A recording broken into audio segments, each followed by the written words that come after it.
Hello friends, good evening and welcome to all in my YouTube channel Shubham Jain ABC exam prep.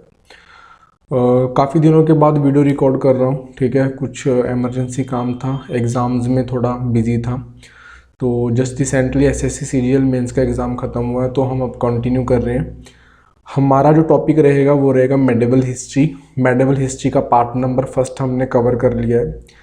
उस part में हमने क्या cover किया था, सबसे पहले कि जब आपका मोहम्मद गजनवी के हमले स्टार्ट होते हैं इंडिया पे, उस समय इंडिया की कंडीशन क्या थी। ठीक है, पॉलिटिकल कंडीशंस क्या थी उस समय। उसके बाद हमने उसको कवर किया था टिल दिल्ली सल्तनत तक। ठीक है, दिल्ली सल्तनत का जो लास्ट डायनास्टी थी, लोधी डायनास्टी, उसका जो लास्ट रूलर था इब्राहिम लोधी, उसके साथ फाइट हुई बाबर की। ठीक है, 1526 में। तो वहाँ से क्या हो गया, मुग़ल पीरियड स्टार्ट हो गया। तो हम अभी मुग़ल पीरियड के बारे में ही बात करेंगे। ठीक है, इसके अलावा हमारे मेडिवल हिस्ट्री की 2-3 वीडियोस और बनेंगी। एक मराठा एम्पायर के ऊपर बनेगी, एक आपका विजयनगर सिटी के ऊपर बनेगी। ठीक है, एक आपका उस समय की जो रिलीजियस मूवमेंट्स हैं, भक्ति मूवमेंट, सूफीज़म, उसके ऊपर बनेगी। ठीक है, वो हम बाद में डिस्कस करेंगे। इसके अलावा हम मेडिवल हिस्ट्री से बिलोंग करती हुई एक और वीडियो बनाएंगे जिसमें आपका यूपीएससी पॉइंट ऑफ व्यू से या फिर पीपीएससी जो एग्ज़ाम्स कंडक्ट करती है तो उसमें कुछ टर्म्स पूछ लेती है। ठीक है, उनके एडमिनिस्ट्रेशन को लेके होती हैं या फिर कोई और टर्म्स होती हैं जो बहुत बार एग्ज़ाम्स में पूछी गई हैं। मेरा अपना एक्सपीरियंस एग्ज़ाम देने का जो है, उसके हिसाब से मेरे को जो लगेगा कि ये चीज़ें इंपॉर्टेंट है वो आपके साथ शेयर की जाएगी। ठीक है, तो हम स्टार्ट करते हैं अपना पार्ट नंबर 2 के साथ, मुग़ल पीरियड। एक्चुअली जो मुग़ल पीरियड है इसको हम 2 पार्ट्स में डिवाइड करते हैं। पहला पीरियड आपका 1526 से लेके 40 तक चलता है, दूसरा आपका 1555 से लेके 1857 तक चलता है जब आपका रिवोल्ट होता है। ठीक है, ये 2 पार्ट क्यों है, क्योंकि 42 लेके 55 तक आपका दोबारा से अफ़गान रूल ही चलता है। ठीक है, क्योंकि एक पर्सन थे शेरशाह सूरी।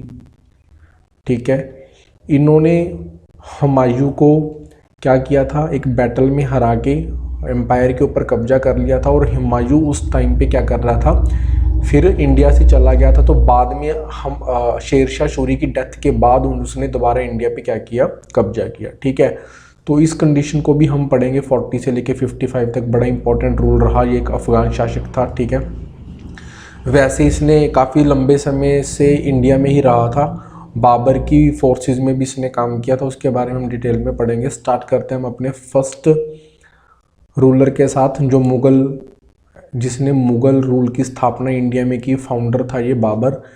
1520 से लेके 30 तक बाबर का रूल रहा है। एक बात और, जो आपका ये मुग़ल वर्ड है मुग़ल पीरियड के लिए, ये एक्चुअली इनका खुद का बनाया हुआ वर्ड नहीं था। सॉरी, जो ये रूलर्स थे खुद को मुग़ल रूलर्स नहीं बोलते थे, मुग़ल वर्ड इनको ब्रिटिश ने दिया था। ठीक है, और ये मोगली वर्ड से रिलेट करता है। ठीक है, जिसके ऊपर जो आपके किपलिंग्स हैं, ठीक है, रुडयार्ड किपलिंग्स, उन्होंने एक वो भी बनाई थी। ठीक है, मोगली करके, आपको पता होगा। तो इसके बारे में मैंने ऑलरेडी डिस्कस कर रखा है, जो हम आपका +2 के एनसीईआरटी बुक पढ़ते हैं थीम 2 के ऊपर। ठीक है, तो इस वीडियो के डिस्क्रिप्शन में उसको भी अटैच कर दिया जाएगा। वो एक प्लेलिस्ट है, उसमें भी आई थिंक 5 वीडियोज़ हैं जो आपको देखनी चाहिए। ठीक है, जो आपका टोटली मुग़ल रूल से रिलेट करके वो पांचों की पांचों वीडियोस हैं, वहाँ पे भी आपको पढ़ना चाहिए। ठीक है, तो यहाँ पे क्या है, बाबर जो है वो फाउंडर थे मुग़ल रूल के इंडिया में। ठीक है, वैसे जो बाबर है वो बिलोंग करते थे मिडल एशिया से। ठीक है, फरगना एक एरिया है आपका मिडल एशिया का। ठीक है, सॉरी, सेंट्रल एशिया का एक जो है आपका एरिया है फरगना, वहाँ पे एक और रीजन है जिसका नाम है अबीज़ा। ठीक है, उस फरगना की वो कैपिटल होती थी अबीज़ा।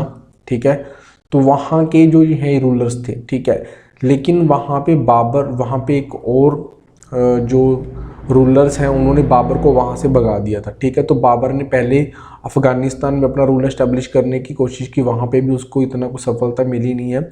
तो अल्टीमेटली उसका ध्यान फिर इंडिया की तरफ गया, जहाँ पे उसने क्या किया, अपना स्टेबलाइज रूल किया। ठीक है, इंडिया में। तो अगर हम बाबर की बात करें तो इसके आपको अटैक्स पता होने चाहिए, पेपर पॉइंट ऑफ व्यू से वेरी इंपॉर्टेंट है। ठीक है, कि इसने इंडिया में टोटल 5 अटैक्स किए थे, लेकिन 5th अटैक में जाके इसने क्या किया, इंडिया के ऊपर क्या किया, कब्जा कर लिया। ठीक है, तो अब मेरे को ये बताइए कि जो महमूद गजनवी है जिसके बारे में हमने पढ़ लिया, उसने इंडिया पे टोटल कितने हमले किए हैं, ठीक है। अटैक्स बताना है आपको गजनवी के। अगर आपने पुरानी वीडियोस देख रखी हैं तो फिर आप बिल्कुल कमेंट सेक्शन में कमेंट करके बताओगे, ठीक है। तो जो बाबर का 5th अटैक था इंडिया के ऊपर, उस बैटल में उसने इब्राहिम लोदी को हराया। ये आपको पता ही है, लोदी डायनास्टी का राष्ट्र रूलर था उस समय। पंजाब में गवर्नर कौन था आपका? दौलत खां लोधी, जिसने बाबर को बुलाया था अटैक करने के लिए, ठीक है। तो वैसे तो ये बाबर का 5th हमला था, लेकिन ये बैटल ऑफ पानीपत की 3 इंपॉर्टेंट बैटल्स हुई हैं। अगर हम PPSC UPSC point of view से मेंस एग्जाम की बात करें तो आपको ये क्वेश्चन भी पूछा जाता है कि पानीपत में ही ये बैटल्स क्यों हुई, उसकी इंपॉर्टेंस क्या है उस प्लेस की, ठीक है। मतलब कि उस पर क्या जियोग्राफिकल कंडीशंस ऐसी हैं या कुछ और कंडीशंस हैं जो पानीपत को इतनी इंपॉर्टेंट प्लेस बनाती है कि वहाँ पे ही इतनी इंपॉर्टेंट बैटल्स हुई, ठीक है। जिन्होंने क्या किया, तख्ता पलट वर्ड यूज़ होता है कि मतलब कि सरकारें चेंज हो जाती हैं, ठीक है, रूलर्स चेंज हो उस पानीपत की बैटल की जो हारा वहाँ पे, ठीक है। तो फर्स्ट बैटल जो है पानीपत की वो हुई 21 अप्रैल 1526 में, जहाँ से आपका क्या हुआ, दिल्ली सल्तनत खत्म हो गई और आपका मुगल रूल एस्टेब्लिश हो गया, ठीक है। उसके बाद आपको बाबर की कुछ इंपॉर्टेंट बैटल्स याद करनी है, ठीक है। इनको याद करने की ये क्रोनोलॉजी आप याद कर लेना। कच्चा घड़ा, ठीक है, यहाँ पे अब मैं लिख देता हूँ कच्चा घड़ा। क से आपका बैटल ऑफ कनवा, च से आपका बैटल ऑफ चंदेरी एंड जी घड़ा से आपका बैटल ऑफ घाघरा, ठीक है। तो सबसे पहली बैटल जो है ये 1527 में, ठीक है, बैटल ऑफ पानीपत के बाद, रूल एस्टेब्लिश करने के बाद, ठीक है, क्या हुई, battle of Rana, battle of Khanwa 1527 में राणा सांगा के साथ हुई। एक्चुअली ये मेवाड़ के रूलर्स थे जो सिसोदिया वंश से बिलोंग करते थे, ठीक है। आपको इनके बारे में पता होना चाहिए क्योंकि इंडिया में कुछ राजपूत रूलर्स ऐसे थे जिन्होंने मुगलों को क्या किया, टक्कर दी है। लेकिन आपको बाद में ये भी पूछा जाता है कि अकबर के समय पे ज़्यादातर राजपूत रूलर्स को अकबर ने क्या कर लिया था, पैसिफाई कर लिया था, ठीक है। कुछ के साथ उसके मैरिज रिलेशंस हो गए थे या फ्रेंडली रिलेशंस थे, क्योंकि उसकी धार्मिक पॉलिसी जो रिलीजियस पॉलिसी थी टूवर्ड्स हिंदूज या फिर राजपूत बोल दो, वो लीनियंट थी, तो उसके कुछ अच्छे रिलेशंस बन गए थे। लेकिन जो ये मेवाड़ के रूलर्स थे जिनको हम सिसोदिया वंश के रूलर्स बोल रहे हैं, ठीक है, जिनकी कैपिटल चित्तौड़ होती थी, हम आने वाली स्लाइड्स में भी पढ़ेंगे, उनके साथ अकबर के रिलेशंस अच्छे नहीं रहे। इन्होंने कभी भी अपने आप को क्या नहीं किया, सरेंडर नहीं किया, ठीक है। उसके बाद जो ये हमने इब्राहिम लोदी के बारे में पढ़ा, जिस दिल्ली सल्तनत ख़त्म हो गई थी, लेकिन फिर भी बाबर को कुछ प्रॉब्लम्स आई क्योंकि अफ़गान कुछ शासक थे, ठीक है, जिन्होंने इब्राहिम लोदी के बाद भी बाबर को क्या किया, टक्कर दी, ठीक है। उसमें एक बैटल हुई थी, मेदनी राय जो है अफ़गान रूलर्स की तरफ से लड़े, ठीक है। बैटल ऑफ चंदेरी इंपॉर्टेंट है। उसके बाद क्या है आपका महमूद लोदी, ये आपके क्या थे, इसके चाचा थे इब्राहिम लोदी के, ठीक है। तो बैटल ऑफ घाघरा इनके बीच में लड़ेगी। आपको क्रोनोलॉजी पूछी जाती है, बहुत इंपॉर्टेंट है। तो क्रोनोलॉजी के लिए मैंने आपको बता दिया, कच्चा घड़ा वर्ड यूज़ करके आपको इसको यूज़ करना है। Battle of Khanwa, battle of Chanderi and battle of Ghaghra, ठीक है। उसके बाद बाबर से रिलेटेड एग्जाम में क्या इंपॉर्टेंट पूछा जाता है, first to use the gunpowder and artillery in India. Babur पहला पर्सन था जिसने इंडिया में तोप की यूज़ की, ठीक है, आर्टिलरी तोपों की यूज़ की, ठीक है, और गन पाउडर का यूज़ किया, ठीक है। उसके बाद एक चीज़ इंपॉर्टेंट है, इसने तुगलमा टाइप का जो युद्ध की स्ट्रेटेजी होती है, देखो बाबर ने बहुत कुछ जो है औरों से सीखा, ठीक है, कैसे उसको युद्ध लड़ने चाहिए, क्योंकि जब वो सेंट्रल एशिया से बाहर निकाल दिया गया तो उसको काफ़ी सारी जगह पे भटकना पड़ा, जहाँ से उसने काफ़ी सारी चीज़ों को सीखा, जैसे गुरिल्ला युद्ध प्रणाली उसने सीखी, ठीक है। तो काफ़ी सारी चीज़ों में वो एक्सपर्ट हो गया था। तो उसने एक तुगलमा नामी प्रणाली भी सीखी थी। उसमें क्या होता था कि जब भी आप बैटलफील्ड में जाओ तो अपनी पूरी की पूरी सेना को ऐसे पार्ट्स में डिवाइड कर लो कि मिडल में ये वाली सेना रहेगी, लेफ्ट हैंड साइड में ये रहेगी, राइट हैंड साइड में ये रहेगी। तो एक्चुअली ये सेना को टोटली डिवाइड करके दुश्मन को पूरी तरह से घेरने के लिए एक स्ट्रेटेजी थी, ठीक है, कि लेफ्ट साइड से जाएंगे, ये राइट साइड से जाएंगे, ठीक है।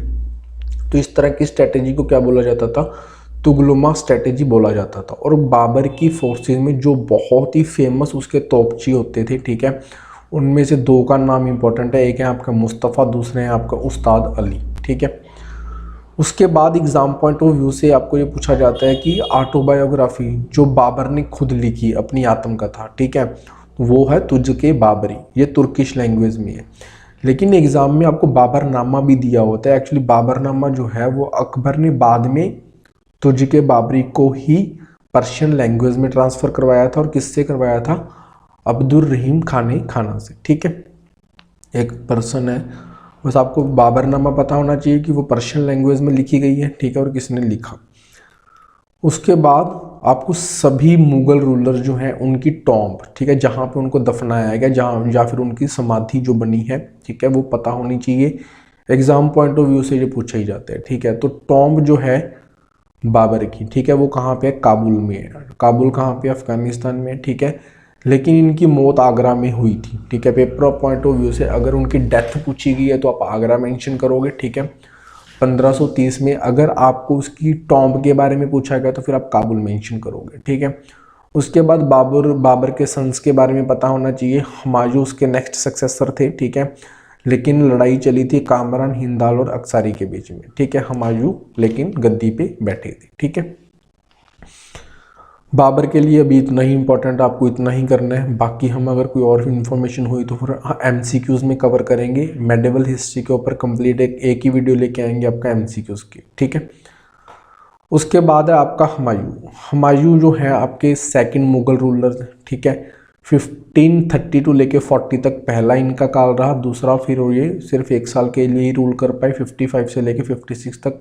मीनवाइल आपको पता ही है शेर शाह सूरी ने क्या किया था? रूल किया था इंडिया के ऊपर। हुमायूं के बारे में आपको ये पता होना चाहिए, 2 बैटल्स इसने की, 2 लड़ाइयाँ अफगान शासक के साथ। पहली थी बैटल ऑफ चौसा 1539 में, और दोनों ये हार गया था बैटल ऑफ कनौज 1540 में। बैटल ऑफ कनौज को बैटल ऑफ बिलग्राम भी बोला जाता है, ठीक है।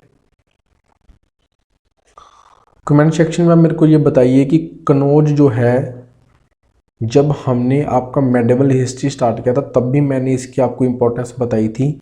पहले तो आप मेरे को ये बताइए कि ये कहाँ पे है, कनौज जो है आपका कहाँ पे है। अगर आपने फर्स्ट पार्ट देख रखा है वीडियो का तो आपको उसका आंसर पता होगा, ठीक है।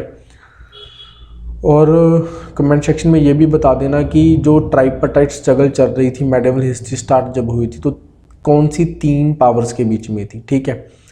उसके बाद हुमायूं के कॉन्टेक्स्ट में देखिए, आपको जो इन्फॉर्मेशन है ना, जब आप कोई भी नई इन्फॉर्मेशन पढ़ रहे हो, ठीक है, तो आपको पुरानी इन्फॉर्मेशन रिकलेक्ट करनी पड़ेगी। इसके बिना आपको जो ये जीके जिसकी हम बात करते हैं, चाहे हिस्ट्री है चाहे पॉलिटी है, वो आपको रिमेंबर रह ही नहीं सकती, ठीक है। आपको इंटरलिंक करके चीज़ें पढ़नी पड़ेंगी।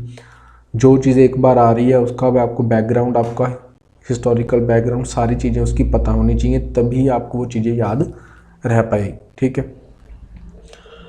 हुमायूं के केस में सेकंड आपको क्या याद रखना है कि उसकी सिस्टर का नाम गुलबदन बेगम था, जिसने क्या किया था? हुमायूंनामा लिखा था, जो हुमायूं के बारे में हमें बताता है, उसके रियाइन के बारे में बताता है, उसके हमें रूल के बारे में बताता है, ठीक है। हुमायूं के केस में टॉम्ब जो है उसकी दिल्ली में ही है, ठीक है, वेरी इंपॉर्टेंट। इसको कहीं बाहर आप वर्ड दिए होते हैं कि शायद आपका अफगानिस्तान में होगी या कहीं पे और होगी, नहीं, दिल्ली में ही है इसकी टॉम्ब, ठीक है। उसके बाद बाबर ने अपनी एक सेकंड कैपिटल बनाई थी, ठीक है, जिसको बोलते हैं दीन पनाह, ठीक है। 1526 में इसने बनाया था इसको। और जो ये टॉम्ब है हुमायूं की, इसको किसने बनाया था? इसकी वाइफ ने, हाजी बेगम ने। पेपर में कंफ्यूज करने के लिए आपको बताया जाता है कि बुक भी गुलबदन बेगम ने लिखी थी और इसकी टॉम्ब जो है वो भी गुलबदन बेगम ने बनाई थी, नहीं, इसकी टॉम्ब जो है वो आपकी इसकी वाइफ है, हाजी बेगम ने बनाई थी, ठीक है। उसके बाद हुमायूं को 2 पेंटर्स, एक्चुअली मुग़ल पीरियड में पेंटर्स की इंपॉर्टेंस भी बहुत है। जब हमने NCERT की वीडियोस कवर की तब भी आपको बताया गया था कि जितने भी सीन्स होते थे, चाहे उनका कोर्ट का सीन होता था, दरबार का कोई सीन होता था, या फिर उनका कोई फेस्टिवल का कोई सीन होता था, या फिर और सीन्स होते थे, उनको रिकॉर्ड करने के लिए इनके पास क्या रहते थे? बुक बनाने से लेके उसको पेंटिंग करने तक, ठीक है, काफ़ी सारे लोगों की क्या रहती थी? सपोर्ट रहती थी। तो पेंटर्स इंपॉर्टेंट है, एग्ज़ाम्स में पूछे गए हैं। अभी मेरे को ध्यान में नहीं आ रहा है कि एग्ज़ाम में अकबर के टाइम पे जो इम्पोर्टेंट पेंटर्स की उसको फैसिलिटी मिली हुई थी उनके बारे में पूछा गया था, ठीक है। हम आने वाली स्लाइड में देखेंगे कि अकबर के टाइम पे कौन थे। लेकिन आपको हुमायूं का पता होना चाहिए, मीर सैयद अली एंड अब्दुस समद, ये 2 पेंटर्स थे। ठीक है, कभी कभी तो सिंपल इनके नेम्स देके ये पूछ लिया जाता है कि ये कौन लोग थे। ठीक है, तो ये पेंटर थे। ठीक है, उसके बाद हम हुमायूं के बारे में अभी इतना ही पढ़ना है। उसके बाद हम बात करेंगे अकबर के बारे में। ठीक है, अकबर ने जो रूल किया वो 1556 से लेकर 1605 तक रूल किया। ठीक है, अकबर की कॉरोनेशन के बारे में पूछा जाता है। सबसे पहले इसका एक बार बर्थ देख लेते हैं। इसका बर्थ जो हुआ था अमरकोट में हुआ था, जब बाबर को क्या किया गया था, शेरशाह सूरी ने यहाँ से निकाल दिया गया था। तो अकबर का जो बर्थ था वो बहुत इंपॉर्टेंट अमरकोट में हुआ था। ठीक है, उसके बाद अकबर की कॉरोनेशन, इसकी ताजपोशी पंजाब में हुई थी, तो पंजाब वालों के लिए तो बहुत इंपॉर्टेंट है। ठीक है, ये क्वेश्चन बार बार पूछा गया है। लास्ट ईयर जो आपका सब इंस्पेक्टर का एग्ज़ाम हुआ था पुलिस में, वहाँ भी ये डायरेक्ट क्वेश्चन था। कलानौर में हुई है, लेकिन आपको एक स्टेप और इसका याद कर लो, क्योंकि सभी बुक्स में जहाँ पे भी आप पढ़ते हो तो मेजरली वहाँ पे कलानौर मेंशन किया गया है, लेकिन पंजाब के कौन से डिस्ट्रिक्ट में है ये भी पूछा जा सकता है आने वाले एग्जाम्स में। तो कहाँ पे है ये, कलानौर गुरदासपुर में है। ठीक है, पंजाब में। एट द एज ऑफ 14, उस समय अकबर की एज जो है वो 14 थी। ठीक है, अकबर को real founder of the Mughal rule बोला जाता है। फाउंडर बाबर था, लेकिन रियल फाउंडर कौन था, अकबर था। क्योंकि उसके पहले आपको पता है ना कि हुमायूं को शेरशाह सूरी ने हरा के दोबारा अफगान रूल इस्टेब्लिश कर लिया था। ठीक है, तो इसको रियल फाउंडर बोला जाता है। ठीक है, उसके बाद है अकबर ने जब वो 18 की ईयर का हुआ 1560 में, ये आपको इंपॉर्टेंट पता होना चाहिए, तो बैरम खान जो इसके सरपरस्त थे उस टाइम पे, ठीक है, उसको ख़त्म कर दिया गया। पूरी पावर अकबर के हाथों में आ गई थी। उसके बाद अकबर को अकबर के बारे में जो सेकंड बात है, उसने सेकंड बैटल ऑफ पानीपत लड़ी, वेरी इंपॉर्टेंट, 1556 में, पहली बैटल के 30 साल बाद लड़ी। किसके साथ थी, हेमू के साथ। हेमू कौन था, हिंदू जनरल था, लेकिन किसका था, मोहम्मद आदिल शाह का। ठीक है, वो क्या था, एक जैसे जब आपको पता है कि अफगान एम्पायर टूटना स्टार्ट हुआ, तो ठीक है, उनके छोटे छोटे रूल्स रह गए थे अफगान्स के। ठीक है, तो उसमें से एक आदिल शाह करके बंदा था जिसका रूल था, तो उसकी सेना में हेमू एक हिंदू जनरल था, जिससे अकबर की लड़ाई हुई। हेमू ने पहले क्या किया था, इस बैटल के पहले, बैटल ऑफ पानीपत से पहले कुछ एरियाज पे उसने कब्जा कर लिया था, और अकबर को अभी डर हो गया था कि दोबारा से कहीं हमारे हाथों से रूल ना निकल जाए। इसलिए उसने अपना फुल वीगर, फुल फोर्स के साथ ये वाली बैटल लड़ी थी, और हेमू को हरा के अल्टीमेटली अफगान रूल को ख़त्म कर दिया गया था इंडिया में। ठीक है, उसके बाद बैटल ऑफ हल्दी घाटी लड़ी गई अकबर की तरफ से 1576 में। इस बैटल में आपको 2 नाम पता होने चाहिए। हल्दी घाटी आपका राजस्थान में है, ये भी इम्पोर्टेंट है। 1576 में 2 पर्सन आपको पता होने चाहिए जिनके बीच में बैटल ऑफ हल्दी घाटी हुई। एक तो थे राणा प्रताप मेवाड़ के। ठीक है, मैंने आपको पहले ही बोला है कि जो राजपूत रूलर्स थे उसमें से मेवाड़ के जो रूलर्स थे, ठीक है, उन्होंने कभी भी मुगलों की अधीनता नहीं मानी। उसमें से हम राजाओं की बात करते हैं तो जहाँ पे मैंने लिखा भी हुआ है लास्ट में, राणा उदय सिंह थे, राणा प्रताप थे, राणा अमर थे। ठीक है, राणा उदय सिंह, राणा प्रताप सिंह, राणा अमर सिंह करके चलता है। ठीक है, इनका नाम। तो राणा प्रताप मेवाड़ के सिसोदिया क्लैन वंश के रूलर्स थे। तो अकबर की तरफ से कौन था, मान सिंह थे। ठीक है, मान सिंह ऑफ अमेर। ठीक है, और इनकी जो कैपिटल होती थी मान सिंह अमेर वालों की, वो थी आपकी जयपुर। ठीक है, तो अकबर की तरफ से ये होते थे, और राणा प्रताप इनके साथ लड़े, तो उसके बाद राणा प्रताप को इस बैटल में हरा दिया गया था। ठीक है, अकबर के सारे राजपूत के साथ फ्रेंडली रिलेशंस थे, किन रूलर्स के साथ नहीं थे, मेवाड़ के रूलर्स थे ये। ठीक है, और इनकी कैपिटल आपको पता होनी चाहिए, मेवाड़ रूलर्स की कैपिटल क्या थी, चित्तौड़ थी। ठीक है, अकबर के बारे में कुछ और इन्फॉर्मेशन देख लेते हैं जो एग्जाम पॉइंट ऑफ व्यू से इंपॉर्टेंट है। अकबर ने एक नया धर्म स्टार्ट किया था जिसको बोलते हैं दीन ए इलाही। स्टार्ट कब किया था, 1581 में, वेरी इंपॉर्टेंट पता होना चाहिए। इस रिलीजन की इम्पोर्टेंस क्या थी, खासियत क्या थी, इसकी इम्पोर्टेंस ये थी कि सभी धर्मों से, ठीक है, जो उनके रिलीजियस लीडर होते थे उनसे विचार विमर्श करने के बाद कुछ अच्छी चीज़ें जो सभी धर्मों में थी उनको कलेक्ट किया गया और एक नया धर्म बनाया गया। ठीक है, लेकिन इस धर्म को अपनाने वाले बीरबल ही थे जो अकेले हिंदू थे, एग्ज़ाम में पूछा जाता है। ठीक है, उसके बाद क्या है, अकबर के द्वारा बनाए गए मॉन्यूमेंट्स या फिर प्लेसेस। फतेहपुर सिकरी अकबर ने बनवाया। फतेहपुर सिकरी में पंचमहल है, बहुत ही इंपॉर्टेंट है। इसके अलावा बुलंद दरवाज़ा बनाया गया, ठीक है, गुजरात विक्ट्री के केस में। फतेहपुर सिकरी की स्थापना 1571 में हुई थी, इंपॉर्टेंट है। इसके अलावा आगरा फोर्ट को बनाया गया और हुमायूं का टॉम्ब, ठीक है। कमेंट सेक्शन में कमेंट करके बताइए कि मैंने पिछली स्लाइड में हुमायूं का टॉम्ब आपको कहाँ पे बताया, ठीक है। उसके बाद क्या है, अकबर के सन का नाम सलीम था, ओरिजिनल नेम, ठीक है। इनको शेखो बाबा भी बोला जाता था। और जहांगीर क्या है, जहांगीर इसका नाम था क्योंकि अकबर के सक्सेसर जो थे वो जहांगीर ही थे, ठीक है। इसके अलावा भी एक बात थी कि अकबर जो हैं कौन से सिलसिला को मानते थे, चिश्ती सिलसिला को मानते थे, उनके संतों की बहुत रिस्पेक्ट करते थे, ठीक है।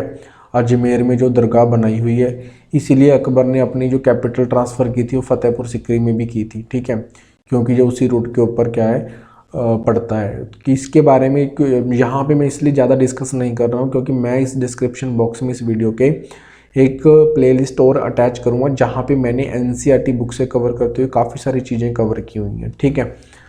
उसके बाद अकबर के कोर्ट में 9 ज्वेल्स रहते थे जिनको नवरत्न बोला जाता है, ठीक है। उनमें से आपको कुछ का ही पता होना चाहिए। बीरबल जो है वो इसके एडमिनिस्ट्रेटर थे, ठीक है, सबसे समझदार बंदा था, ठीक है, जिसके ऊपर अकबर काफ़ी डिपेंडेंट था अपने शासन को चलाने के लिए, ठीक है। पता ये होना चाहिए कि बीरबल की डेथ हुई थी यूसुफजई ट्राइब्स, ठीक है, उनके खिलाफ लड़ने गया हुआ था, उन्होंने मार दिया था। तानसेन आपको सभी को पता है म्यूजिशियन थे। अबुल फैजल वो बंदे थे जिन्होंने अकबर के बारे में बुक लिखी, अकबरनामा या फिर आईनी अकबरी। अकबरनामा के 5 पार्ट्स हैं, उसमें से 3rd पार्ट आईनी अकबरी है, वो सारा हमने उस वीडियो में कवर कर रखा है, ठीक है। अबुल फैजल को किसने मरवाया था, बीर सिंह बुंदेला ने मरवाया था। ये कॉन्स्पिरेसी का शिकार हो गए थे, इनके खिलाफ कॉन्स्पिरेसी की गई थी, ठीक है, साजिश रची गई थी। टोडरमल वेरी इंपॉर्टेंट, ये जैन थे और ये अकबर का रेवेन्यू सिस्टम संभालते थे, ठीक है। इन्होंने दिशाला सिस्टम लेके आए थे, जो भी रेवेन्यू के रिगार्डिंग इंट्रोडक्शन किया गया था तो वो टोडरमल के द्वारा किया गया था।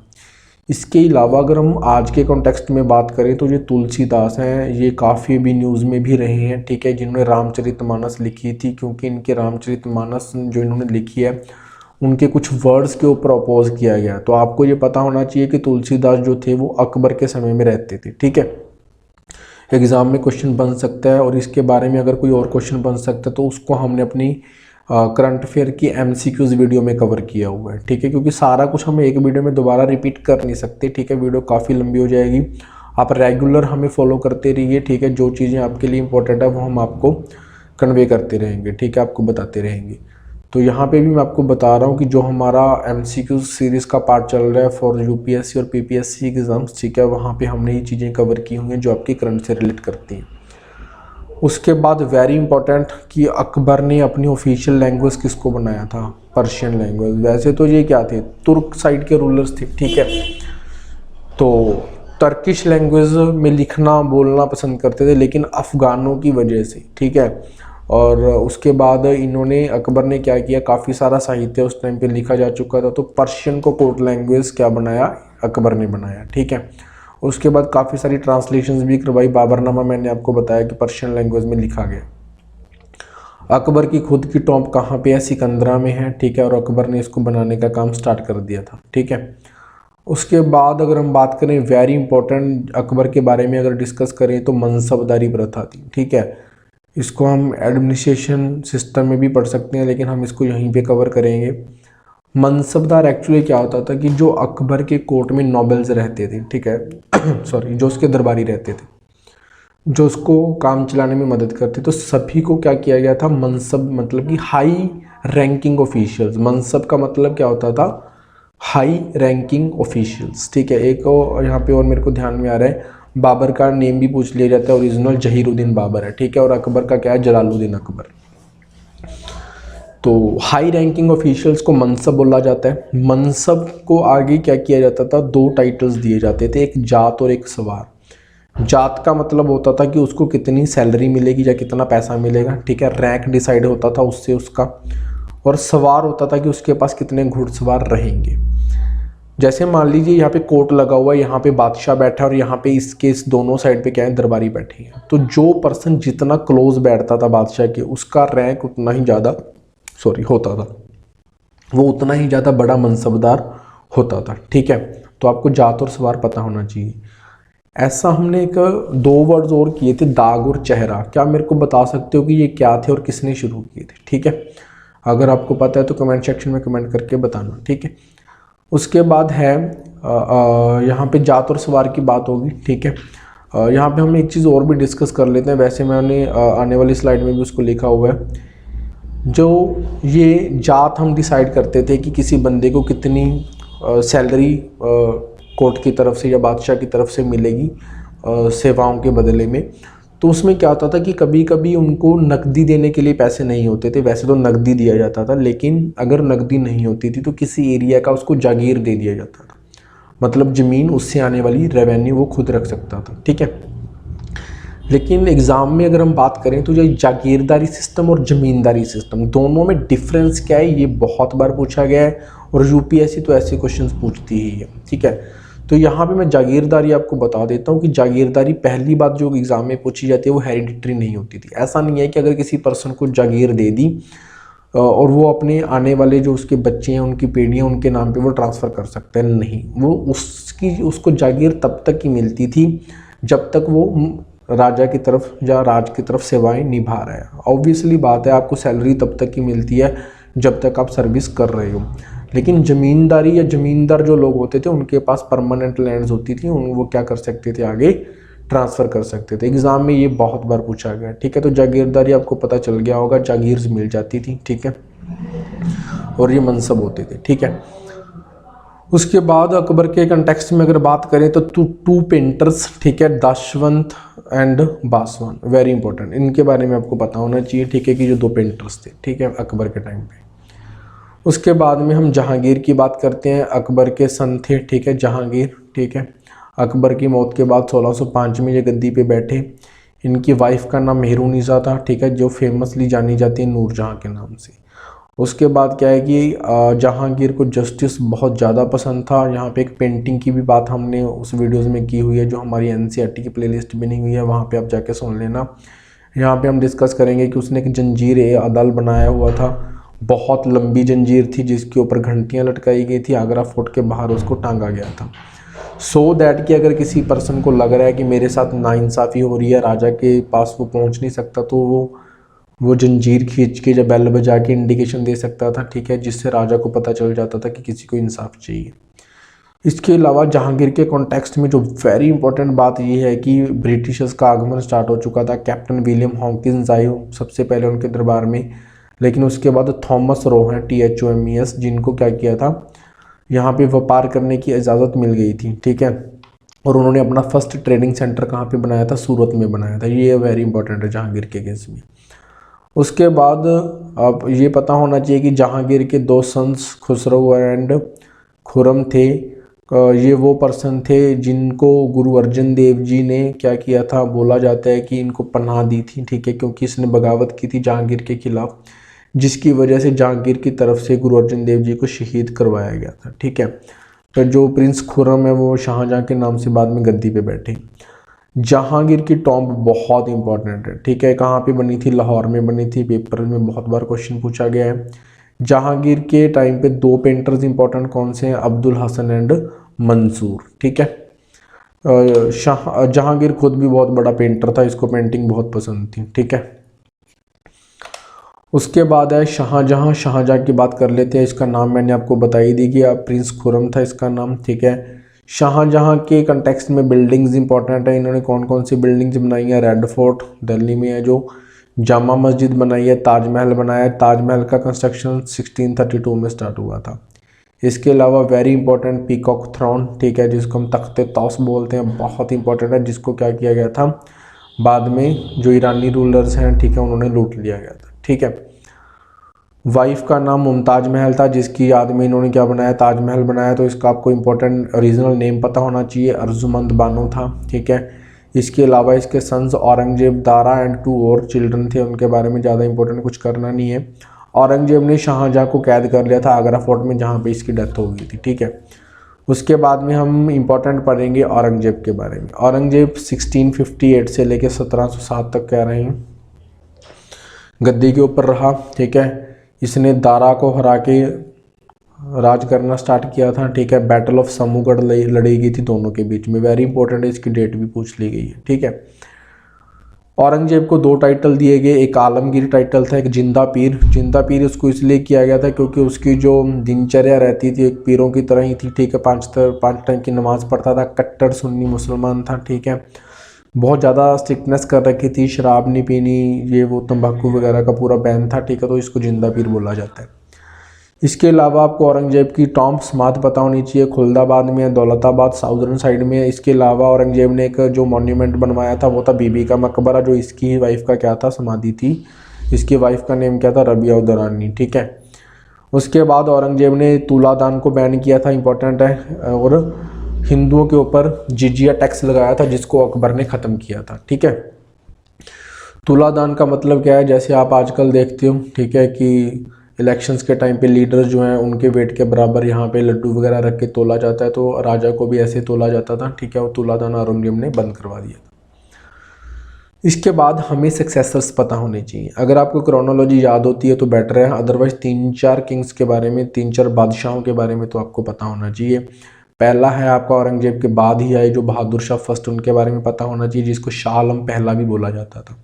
उसके बाद जहादर शाह याद रहता है तो ठीक है, नहीं रहता तो कोई बड़ी बात नहीं है, लेकिन फ़र्रुखशियर के बारे में पता होना चाहिए क्योंकि फ़र्रुखशियर के टाइम पे ही सिखों और मुग़लों का क्या रहा, काफ़ी ज़्यादा कॉन्फ्लिक्ट रहा, तो बंदा बहादुर को इसी ने शहीद करवाया था, ठीक है।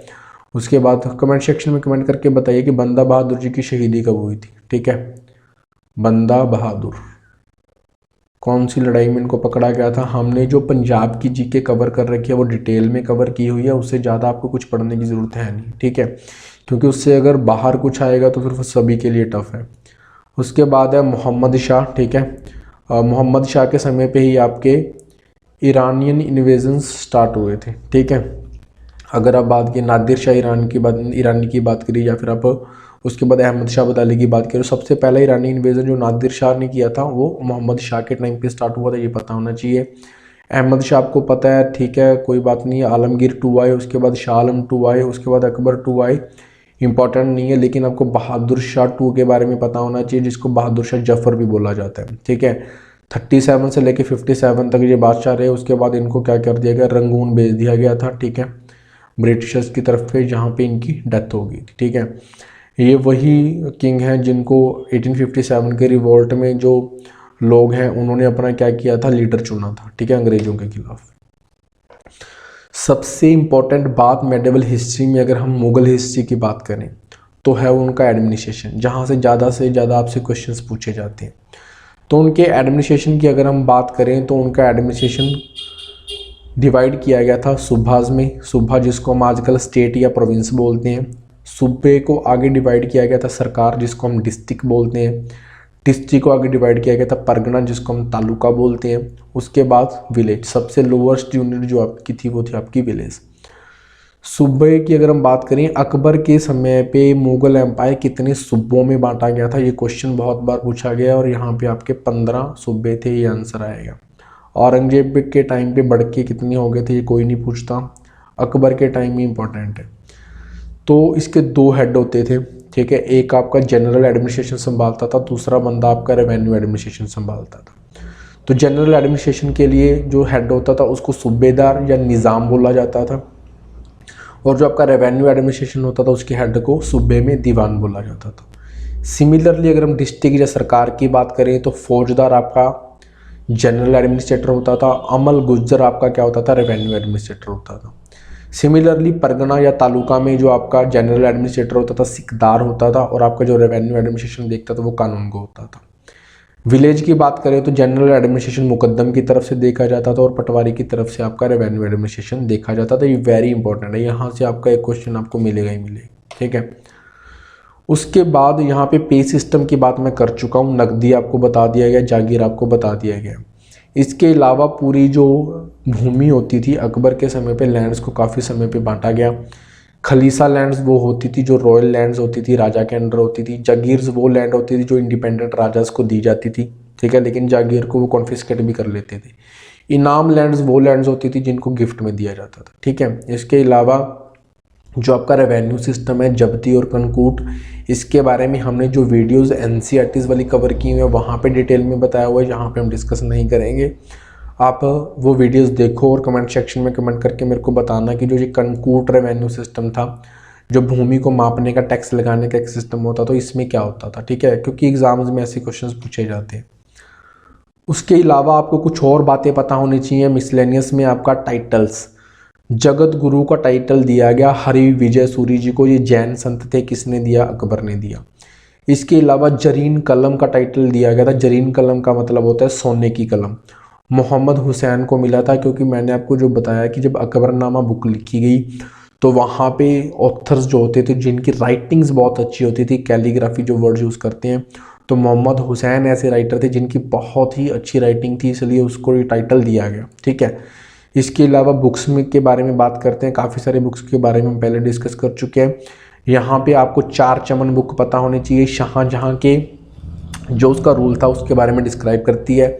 इसके अलावा शाहजहाँ की जो आत्मकथा के बारे में उसकी जो लाइफ के बारे में डिस्कस करती हुई बुक है वो आपकी पादशाह नामा है, वेरी इंपॉर्टेंट। पादशाह नामा शाहजहाँ के बारे में बताती है। इसको लिखने वाले दो बंदे थे, अब्दुल हामिद लाहौरी, उनकी जो एज है काफ़ी ज़्यादा थी इसलिए वो कुछ पार्ट्स कवर नहीं कर पाए थे। उसके बाद उसको मोहम्मद वारिस ने लिखा था, ठीक है। इसके अलावा आईने अकबरी अबुल फैज़ल ने लिखी थी। आईने अकबरी के बारे में मैं डिटेल में कवर कर चुका हूँ एनसीईआरटी वीडियोज़ में, ठीक है। प्लेलिस्ट में बना हुआ है एनसीईआरटी वीडियोज़ थीम 2 करके, आप वहाँ पे देख लेना, अदरवाइज डिस्क्रिप्शन बॉक्स में भी आपको लिंक दे देंगे। अब हम बात करते हैं शेरशाह सूरी के बारे में, क्योंकि हमने आपको बोला था कि हुमायूं का जो टाइम पीरियड था 40 से लेके 55, उस समय शेरशाह सूरी ने रूल किया। इसके बारे में काफ़ी सारी चीज़ें इंपॉर्टेंट है, हम देख लेते हैं। फादर इसके कौन थे, हसन खान थे, ठीक है। ससराम के ये जागीरदार थे, ससराम आपका बिहार में डलता है। इब्राहिम लोदी जो हैं, बाद में जो ये जागीर थी हसन की, उसको शेरशाह सूरी को दिया गया था, क्योंकि शेरशाह सूरी को घर से निकाल दिया गया था उसके फादर की तरफ से, तो ठीक है। तो शेरशाह सूरी को काफ़ी जगह पे भटकना पड़ा, बाबर की फोर्सेस में भी उसने काम किया, और बाबर को पता था कि ये बंदा बहुत ज़्यादा टैलेंटेड है, इसीलिए उसको कैद भी किया था बाबर ने। बाद में शेरशाह सूरी ने हुमायूं को हरा के इंडिया के ऊपर रूल भी किया, ठीक है। काफ़ी जगह पे इस बंदे ने नौकरी की है, ठीक है। तो उसके बाद उसका ओरिजिनल नेम अगर हम बात करें, बहुत बार पूछा गया, फरीद खान इसका ओरिजिनल नेम था। बर्थ इसका होशियारपुर में, very important Punjab point of view से, ठीक है। जब ये गद्दी पे बैठा तो इसने टाइटल धारण किया था हज़रत आला। इसके बाद ज़्यादा कुछ करना नहीं है। ये पता होना चाहिए कि ये कलिंजर का युद्ध लड़ते हुए मरा था, और कलिंजर आपको पता होना चाहिए कहाँ पे, यूपी में, ठीक है। इसके अलावा इसने कॉइन्स चलाए थे जिसको रुपया बोलता था ये, ठीक है। कम्युनिकेशन सिस्टम इंप्रूव करने के लिए जीटी रोड बनाई गई थी जो पेशावर से लेके कलकत्ता तक थी, ठीक है। अभी आप मेरे को बताइए कि जब पंजाब डिवाइड हो गया, ठीक है, तो अभी हम अगर जीटी रोड की बात करें जो शेरशाह सूरी ने बनाई थी, तो वो पंजाब के कौन से हिस्से तक आती है, कलकत्ता से लेके कहाँ तक, ठीक है। कमेंट सेक्शन में कमेंट करके बताना। और इसको कौन से नेशनल हाईवे का नाम दिया गया, ठीक, पंजाब में। उसके अलावा शेरशाह सूरी ने पुराना किला बनवाया था दिल्ली में, इसकी समाध आपको पता होनी चाहिए ससराम में ही है जो बिहार में है। शेरशाह सूरी बहुत ही मतलब कि अच्छा एडमिनिस्ट्रेटर था। उसने एडमिनिस्ट्रेशन पॉइंट ऑफ व्यू से इक्ता सिस्टम बनाया, इक्ता वही प्रोविंस, ठीक है। फिर सरकार परगना ग्राम में इसको बांटा गया था। इक्ता के हेड को क्या बोला जाता था, ठीक है, यहाँ पे आपका चीफ मुंसिफ, ठीक है, या चीफ शिकदार जो होता था जनरल एडमिनिस्ट्रेशन देखता था, मुंसिफ जो है तो वो आपका न्याय व्यवस्था को देखता था। ऐसे ही अगर हम सरकार में डिस्ट्रिक्ट की बात करें तो शिकदार ओनली या फिर आपका मुंसिफ, ऐसे करके डिवाइड किया हुआ था। शेरशाह सूरी के समय पे जो आपका land revenue system, tax collect करने के लिए अच्छा सिस्टम बनाया हुआ था। पटा और काबूलियत दो वर्ड्स आपको पता होने चाहिए। किसान का भूमि के ऊपर जो राइट होगा उसको जो डॉक्यूमेंट बताता होगा उसको पटा बोलते हैं, और किसान कितना टैक्स जमा करवाएगा गवर्नमेंट को उसको क्या बोलते हैं, कबूलियत, ठीक है। इसके अलावा इसने भी शुरू किया था बटाई सिस्टम, कनकूट सिस्टम, जब्ती सिस्टम, मैं इसके बारे में ऑलरेडी डिस्कस कर चुका हूँ, ठीक है। तो आप पुरानी वीडियोज़ में देख लेना। उसके बाद अगर हम बात करें तो ये हमारा कंप्लीट हो चुका है, ठीक है। मेडिवल हिस्ट्री में आपको इतना ही करना है, मतलब मुग़ल पीरियड से रिलेटेड, ठीक है। उसके बाद हम कवर करेंगे अपनी नेक्स्ट वीडियो में मराठा एम्पायर को पहले कवर करेंगे हम, ठीक है। उसके बाद हम विजयनगर सिटी के बारे में बात करेंगे। विजयनगर सिटी के बारे में हम जब बात करेंगे तो आपका complete information NCERT point of view से भी वहीं पे डिस्कस करेंगे, क्योंकि मैंने पहले भी जब एनसीईआरटी की वीडियोस बनाई थी तो वहाँ पे वो विजयनगर की सिटी वाला टॉपिक छोड़ा हुआ था, ठीक है। उसको अभी हम इस पार्ट में कवर करेंगे। तो अगर आपको वीडियोस अच्छी लग रही है तो please like share and comment कर देना, ठीक है। सब्सक्राइब भी कर लेना चैनल को। Otherwise thank you for watching the videos.